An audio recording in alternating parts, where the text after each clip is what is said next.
आपका स्ट्रेचर बन गया है और एक जगह से दूसरी जगह हम ले जा सकते हैं। हाँ खाली अब तो हो जाएगा साहब। टी शर्ट का भी बनता है, आपको टी शर्ट जो पहने हैं पकड़िए, एक आपका टी शर्ट एक उधर का टी शर्ट इसको चल जाएगा। लेट जा, टेंशन न ले। लेट जाइए आप। हाँ ये स्ट्रेचर है और थोड़ा कुछ ऊपर और ऊपर आइए सर।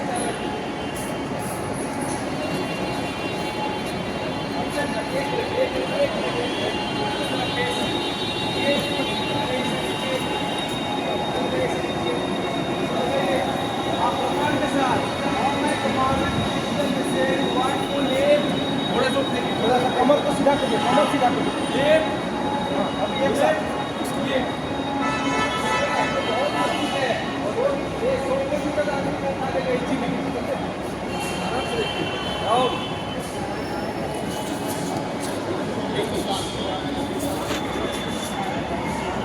नंबर 1 करने की जरूरत नहीं। थोड़ा सा ये रहना है कि विक्टिम का जो सरफेस है उसके साथ अटैच रहे, वो दबा रहेगा, एक दूसरे को चिपका रहेगा। ठीक है, तो ये कुछ तरीका है कि हम विक्टिम को एक जगह से दूसरी जगह ले जाने का, और इसमें काफ़ी दूर तक इसमें ले जाना इजी रहता है। इमरजेंसी स्ट्रेचर है ये। ठीक है, शोल्डर डिस्लोकेट होता है, शोल्डर आप बचा रहे कि निकाल के रखो नीचे से ना। ये होता है। तो इस समय में हम क्या कर रहे हैं, इसको स्टेबलाइज करना है। स्टेबलाइज करना बहुत ईजी है, लेकिन हम नहीं जानते। लगा दो। जैसे कि इसका शोल्डर डिस्लोकेट हो गया, ठीक है,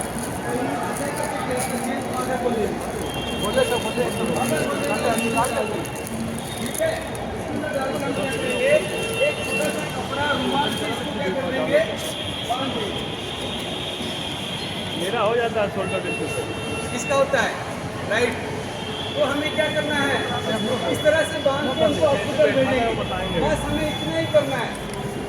इतना नहीं करने से क्या प्रॉब्लम होगा, हड्डी को हड्डी से जोड़ने के लिए लिगामेंट होती है, होता है। इसी में हड्डी को हड्डी से जोड़ने के लिए लिगामेंट। मान लीजिए इतना नहीं कर रहे हैं और ऐसे ही हॉस्पिटल भेज रहे हैं, तो ये क्या है, ऊपर नीचे होके उसका लिगामेंट क्लियर हो जाएगा, फ्रैक्चर हो जाएगा लिगामेंट, और लिगामेंट फ्रैक्चर होने से उसकी इंजरी पड़ जाएगी। लेकिन इतना भी हम साथ देते हैं कि उसका क्लियर होने का कोई संभावना नहीं, वो बिल्कुल सेफ है। और ये हम एक सूटर से कर सकते हैं। आपकी जो बॉटम होती है, बॉटम खोलो, उसके अंदर घुसाओ और उसको एक बांध दो, ये सेफ हो जाएगा। एक बैंडेज है, इस पूरे बैंडेज का इस तरह से एक हिस्सा को क्या करना है, एक नॉट लगाना है। क्या करेंगे, एक नॉट लगाना है। नॉट लगाने के बाद इसका जो कोहनी की तरफ इस नॉट को लगाना है। जिसको भी चोट होगा वो क्या इस हाथ को पकड़ के रखेगा।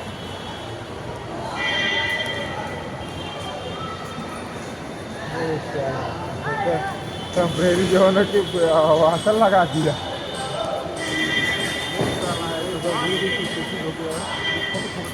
और ये एक तरीका है, ये भी बहुत अच्छी तरह स्टेबल हो जाता है। इसमें हमें एक जगह से दूसरी जगह ले जाएंगे या ट्रैक्टर पे डाल के भी ले जाएंगे तो और कुछ नहीं होगा। समझ में आ रहा है ना, ये इतना ही करना है हमें, और इतना हम कर सकते हैं, लेकिन हमें पता नहीं होने के कारण हम नहीं कर रहे हैं। ठीक है, और इतना भी कर देते हैं। आज का डेट में हर एक आदमी के पास एक अच्छा सा स्मार्टफोन होता है, और ये अब करते हुए किसी भी व्यक्ति ने वीडियो बना रहा है और उस वीडियो को वायरल कर रहा है, बहुत तेज़ी के साथ वायरल होगा कि एक देखो, एक आरपीएफ जवान ने किसी व्यक्ति का जान बचाया। और ये आपके सामने ये इस तरह की इंसिडेंट आ सकता है ना, तो ये आप इस चीज़ को ध्यान रखेंगे। एक होता है हार्ट अटैक, का नाम सुने हैं? हार्ट अटैक के लिए पहले माना जाता था कि ओल्ड एज में आता है, जब आदमी गुजर जाता है या इस तरह। आज का डेट में ऐसा है क्या, किसी भी व्यक्ति को हार्ट अटैक आ सकता है, और हार्ट अटैक को दूर करने के लिए CPR करते हैं। नाम सुने हैं? Yes sir. इसका हर एक फोर्स मेंबर को, खास करके आरपीएफ जवान को तो आना चाहिए, क्योंकि उनका ड्यूटी हमेशा स्टेशन में रहता है, और स्टेशन में बहुत सारे घटनाएं होती रहती है। जैसे हमारा CISF में भी होता है, एयरपोर्ट में बहुत सारे ऐसे पेशेंट मिलते हैं जिसको हार्ट अटैक के दौरान हमारा जवान, हमारे साहब लोग ने दूर किया है। तो आप लोग का किस्मत में भी ऐसा सिचुएशन आ सकता है, तो आपको पता होनी चाहिए। तो हार्ट अटैक से दूर करने के लिए CPR दिया जाता है। CPR का मतलब होता है कार्डियोपल्मोनरी रिससिटेशन। कार्डियो मतलब हार्ट, पल्मोनरी मतलब लंग्स, रिससिटेशन मतलब रिवाइव करना, दोनों को दोबारा चलाना। तो उसके लिए हमारा एक तरीका रहता है 30:2 कंप्रेस। अमेरिकन हार्ट एसोसिएशन के द्वारा बताया गया है किसी भी व्यक्ति को हार्ट अटैक आने पर 30:2 कंप्रेस देकर उसकी लाइफ को इलाज किया जा सकता है। और ये समय आपके पास बहुत ही कम मिलता है, जैसे 8 से 10 मिनट।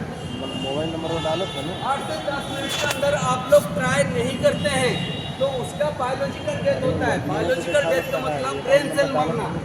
हमारा पूरा शरीर सेल से बना हुआ है, पता है ना सभी को।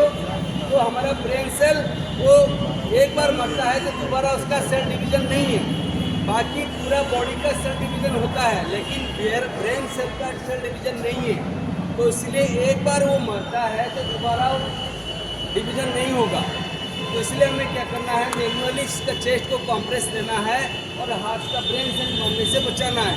उसके लिए कहा जाता है CPR हालांकि लाइव विक्टिम को नहीं दिया जाता है। लाइव विक्टिम को इसीलिए नहीं दिया जाता है क्योंकि रिब्स जो आपकी पिंजरा हार्ट है वो टूटने का खतरा है। तो उसमें खास करके उस व्यक्ति को देना है जिसको एक्चुअली हार्ट अटैक हुआ है, और उसका देने का तरीका बताना है।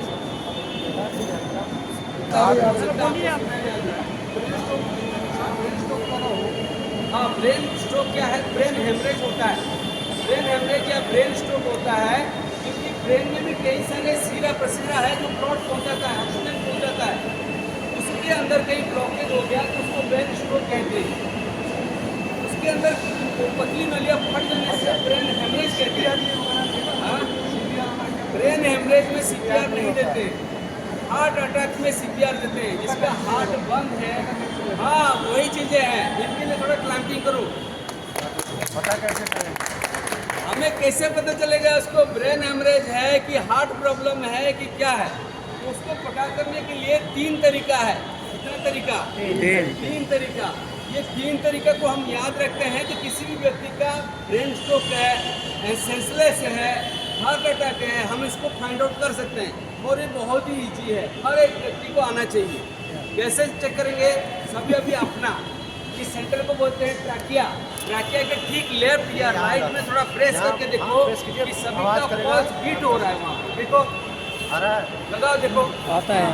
और जिसको नहीं आ रहा है उसको CPR देना है। ये जिसका फील नहीं होगा आ रहा है, देखो कैसा है। आवाज आ रही है। उसे एक साइड वो बात कर रहा है, एक साइड ये वाला आता है। हर किसी का है, हाँ सर, है ना।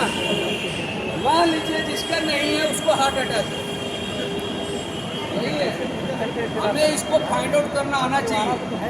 इसको आ रहा है, बात कर रहा है, सांस होता है, चल रहा है तो उसका हार्ट अटैक नहीं हुआ है। और कुछ प्रॉब्लम हो सकता है, सेंसलेस हो सकता है, ब्रेन में कुछ प्रॉब्लम हो सकता है, न्यूरोलॉजिकल प्रॉब्लम हो सकता है, वो सब बाकी चीज़ें हैं। लेकिन ये नहीं चल रहा है तो इसका मतलब उसके अंदर हार्ट बीट नहीं कर रहा है। हार्ट का काम क्या है?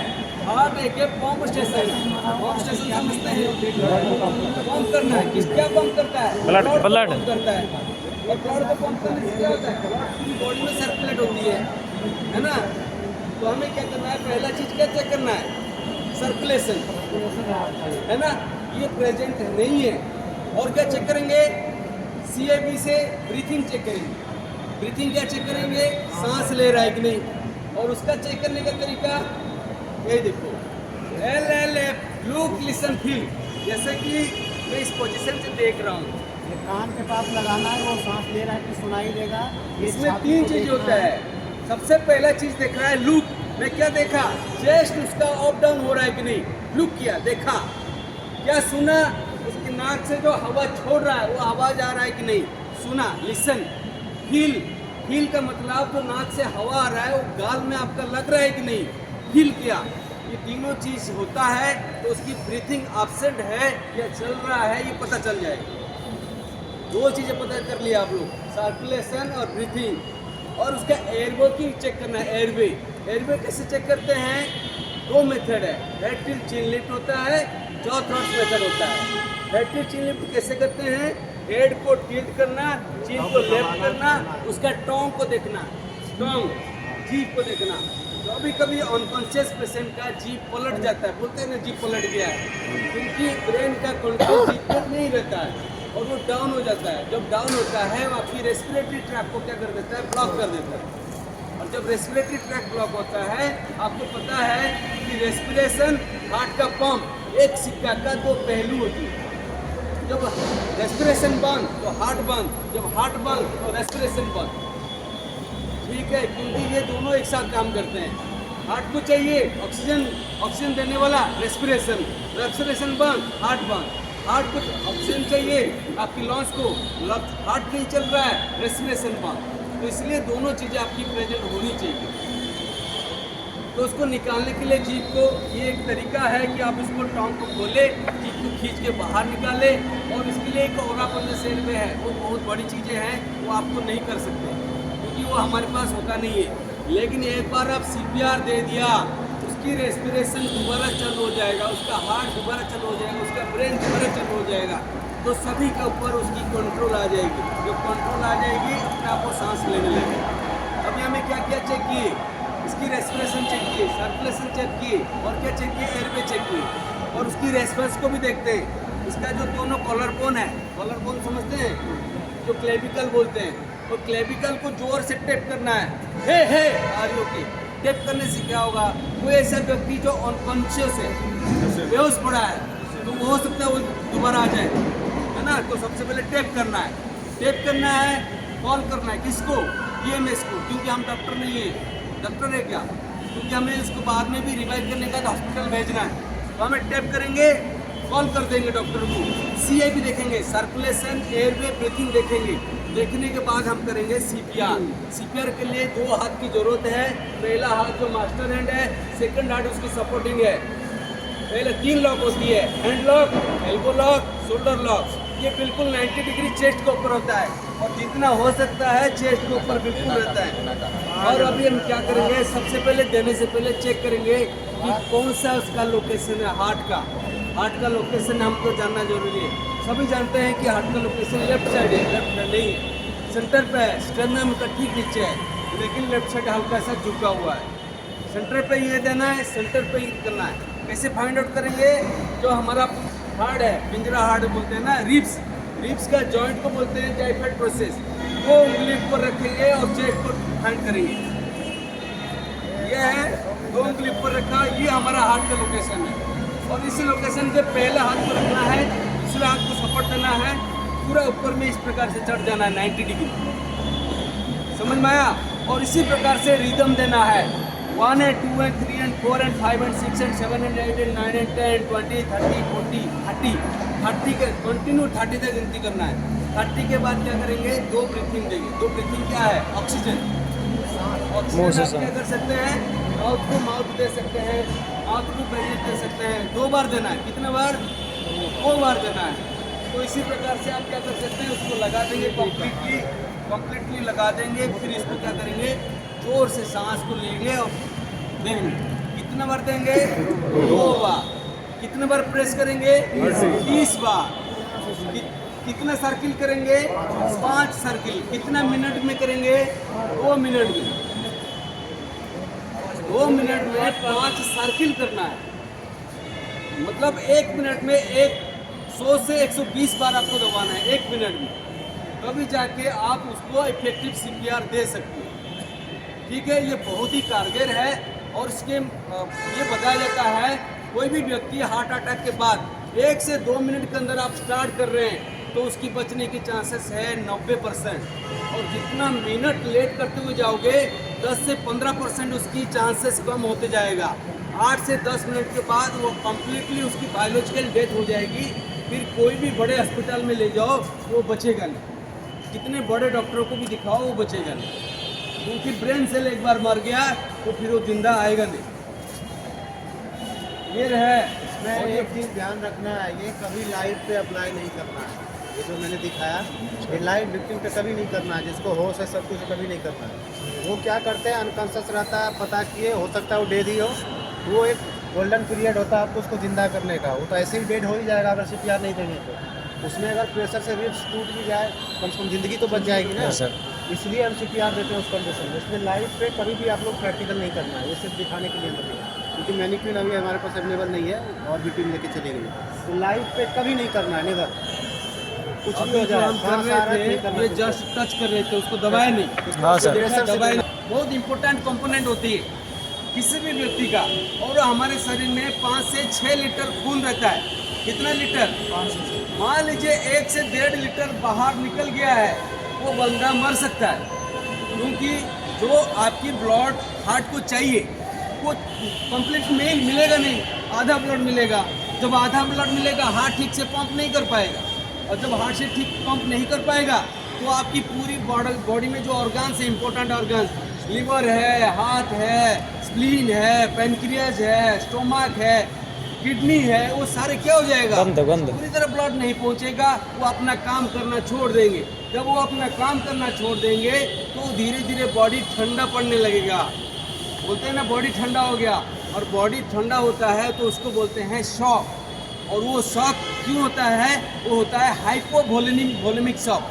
तो उसमें हाइपोवोलेमिक शॉक मतलब में पूरी तरह से ब्लड नहीं मिलना, ठीक है, और वो होता है तो हमें तुरंत उसकी बॉडी टेम्परेचर को मेंटेन करना बहुत ज़रूरी है। और बॉडी टेम्परेचर को मेंटेन नहीं करते हैं तो उसकी जान जा सकती है, ठीक है। और अभी का जो माहौल चल रहा है कोल्ड वेव, ठंडे के कारण भी हाइपोवोलेमिक शॉक हो सकती है। बॉडी क्या होता है आपकी जो धीरे धीरे डाउन होता है टेम्परेचर। हमारा बॉडी का टेम्परेचर कितना है कौन बताएगा? 97 डिग्री फ़ारेनहाइट या फ़ारेनहाइट 8.4 फ़ारेनहाइट। यही होता है नॉर्मल रेंज। थोड़ा बहुत ऊपर नीचे चलता है, लेकिन ज़्यादा ऊपर नीचे होगा तो फिर शरीर खराब होता है ना। तो वो चीज़ को हमें मेंटेन करना बहुत ज़रूरी है। तो इसलिए हम करते हैं कि ब्लड का एक अच्छा इम्पोर्टेंट है कि उसको हमें मेंटेन करना है। ब्लड किसी का ज़्यादा बहने नहीं देना है, तो उसके लिए तरीका है। तो तरीका क्या है? 4 मेथड है ब्लड कंट्रोल करने के लिए। हमारा मैक्सिमम ब्लीडिंग होती है अपर एक्सट्रीमिटी या लोअर एक्सट्रीमिटी, तो उसको तो हम इजीली कंट्रोल कर लेते हैं, लेकिन इसके साथ साथ कहीं इम्पल्ड ऑब्जेक्ट होती है शरीर में किसी भी जगह पे, तो उसको भी कंट्रोल करना चाहिए। ब्लड हमें अभी एक्सट्रीमिटी में, मतलब हाथ या पैर में होने से कैसे दूर करते हैं? अभी देखिए इनका हाथ में चोट लगा, ब्लीडिंग हो रहा है, तो हमें क्या करना है? उसको साफ करना है। और जो भी साफ हमारे पास कोई भी कपड़ा होगा, रुमाल होगा, गमछा होगा, जो भी होगा, उस जगह पे इसको क्या करेंगे? दबा के रखेंगे। तो ये हो गया आपका डायरेक्ट प्रेशर। कौन सा मेथड है ये? Direct pressure. इसी को हमें रोकने के लिए एक बैंडेज का इस्तेमाल करेंगे। बैंडेज के जगह पे किसी के पास भी कोई भी प्रकार की कपड़ा होगा, उस कपड़े से इसको क्या करेंगे? बांध देंगे। ये बहुत ईजी है, और ये इससे बढ़िया रुक जाएगा ब्लड आपका। जब आपकी वेन में लगा हो या कैपिलरी में कटा हो तो ये ब्लीडिंग आपका रोक देगा, लेकिन आर्टरी ब्लीडिंग में नहीं रुकेगा। आर्टरी समझते हैं? आंतरिक नाड़ी जो देखते हैं डॉक्टर यहाँ पे। अच्छा, नस नाड़ी का नस जब टूटता है, कटता है, तो उसमें ब्लीडिंग बंद नहीं होता इतना आसानी से। उसके लिए दूसरा तरीका है। अब मान लीजिए इसको मैं बांध दिया है, उसको पूरी तरह हम नहीं करते हैं, इसको बांध दिया और कम्प्लीटली बांध लिया। अभी ये हो गया डायरेक्ट प्रेशर। इससे भी धीरे धीरे ब्लीडिंग हो रहा है, रुक नहीं रहा है, तो उसको हम कर देंगे एलिवेशन। हार्ट लेवल से थोड़ा सा ऊपर, वहाँ पर स्टेशन उसका कौन है? हार्ट है। हार्ट लेवल से ऊपर कर दिया। 2 मेथड हो गए, एक तो डायरेक्ट प्रेशर, दूसरा एलिवेशन, तीसरा है प्रेशर पॉइंट। यहाँ पे एक ब्राकियल पल्स होती है, उस ब्राकियल पल्स को दबा के कुछ समय रखेंगे और उसको ऊपर उठा के रखेंगे। 3 चीज़ें कर लिए हैं, डायरेक्ट प्रेशर, एलिवेशन और इसका प्रेशर पॉइंट। 3 चीज़ें हो गया। इससे वो ब्लड रुक जाएगा। कम से कम 15 से 20 मिनट तक रखना है। कितना? 15 से 20 मिनट। 15 से 20 मिनट में क्या हो जाएगा? हवा लगने से इसको क्लॉट हो जाएगा। क्लॉट होने से ब्लीडिंग नहीं होगी। क्लियर है? तो इसलिए हमें क्या करना है? ये चीज़ें कर लेंगे। मान लीजिए किसी भी कारण से यह हाथ अलग हो गया है, हो सकता है एम्पुटेशन। ट्रेन एक्सीडेंट से बहुत आदमी सुसाइड करने के लिए चला जाता है, बहुत आदमी गलती से भी गिर जाते हैं, और उस जगह पे आप है और उसकी एम्पुटेशन हो गया है, हाथ अलग हो गया है, पैर अलग हो गया है, तो उस जगह पे हम टॉर्निकेट यूज़ कर सकते हैं। टॉर्निकेट का समझते हैं? टॉर्निकेट क्या है? पूरी तरह जो हाथ हमारा कटा है उसको पूरी तरह ब्लॉक कर देना, क्योंकि हाथ कटा है, उससे जान नहीं जाना चाहिए। हाथ कटने से कैसे जान चला जाएगा? नहीं जाना चाहिए। लेकिन आप ब्लीडिंग कंट्रोल नहीं करेंगे तो चला जाएगा, चलेगा नहीं। ब्लीडिंग कंट्रोल नहीं करेंगे तो चला जाएगा। तो इसके लिए क्या बहुत इजी तरीका है, टॉर्निकेट। आप एक छोटा सा कोई भी कपड़ा ले लो, इस कपड़ा को क्या कर लो, एक बार बांध लो, ठीक है। मैं एक नॉट लगा दिया। नॉट लगाने के बाद और एक नॉट लगाओ जिसमें थोड़ा सा गैप रखो। थोड़ा सा गैप रखने के बाद एक छोटा सा कोई भी सरिया हो, कोई लकड़ी हो, लोहा हो, उसको अंदर इंसर्ट करो और उसको रोटेट करते रहो। देखो ये बहुत बढ़िया से टॉर्निकेट हो गया है। ये पूरी तरह आपकी ब्लड सर्कुलेशन को ये रोक देगा। जब ब्लड ही जाएगा नहीं तो शरीर में ब्लड बचा है और वो ब्रेन को बढ़िया से ब्लड सर्कुलेट कर रहा है तो उसकी जान बच जाएगा। मान लीजिए ये हम नहीं कर रहे हैं, ब्लड चलता जाएगा चलता जाएगा चलता जाएगा, एक ऐसा समय आएगा उसकी शरीर का ब्लड कम हो जाएगा। जैसे मैं बताया था 1 से 1.5 लीटर ब्लड बाहर आ जाएगा तो उसकी जान खतरे में। लेकिन इतना आप कर देते हैं, ब्लड को बचा देते हैं तो उसकी जान बच जाएगी। तो हमको इसको बोलते हैं टॉर्निकेट। और टॉर्निकेट लास्ट ऑप्शन होता है। तो हमारे पास कोई उपाय नहीं है, खास करके एम्पुटेशन केसेस में। एम्पुटेशन मतलब शरीर से अंग अलग हो जाता है। उस सिचुएशन में हम ये अप्लाई कर सकते हैं टॉर्निकेट। और टॉर्निकेट करके बहुत आदमी का जान बचाया गया है। मान लीजिए कोई बुलेट इंजरी होती है, बुलेट ये ब्लास्ट इंजरी होती है, आईडी ब्लास्ट होती है, तो उसमें हाथ पैर का चित्रा मित्रा उड़ जाता है, तो उस समय ये टॉर्निकेट की रिक्वायरमेंट होती है। अदरवाइज छोटे मोटे ब्लीडिंग को हम इसे बैंडेज और ड्रेसिंग से सुधार सकते हैं, रोक सकते हैं, ठीक है। ये तरीका है ब्लीडिंग कंट्रोल करने का। ब्लीडिंग कंट्रोल जो सीख लिया है, CPR देने सीख लिया है, तो वो आदमी किसी का भी जान बचा सकता है। ये हमारे हाथ में है।